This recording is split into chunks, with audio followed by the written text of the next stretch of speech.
tidak sanggup, maka Rasul perbolehkan untuk duduk. Dan kalau memang tidak sanggup lagi, Rasul kecilkan lagi kemungkinannya, maka boleh dalam keadaan berbaring. Maka bahkan dari diri Allah dan Rasul sendiri juga sudah menunjukkan tidak ada pemberatan apapun dalam pemenuhan syarat.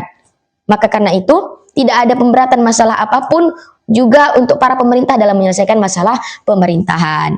Maka bahkan selanjutnya Allah juga mewajibkan kita untuk melaksanakan sholat dalam kondisi apapun selama kita mungkin untuk melakukannya. Sebagaimana Allah telah berfirman dalam Al-Quran, jagalah sholat dan juga sholat pertengahan dan berdirilah dalam keadaan taat. Namun kemudian di ayat kedepannya akan dijelaskan bahwasanya tidak harus dalam kondisi berdiri ataupun bagaimana, Allah tetap mewajibkan kita sholat walaupun dalam kondisi apapun. Tidak Allah wajibkan dalam keadaan berdiri.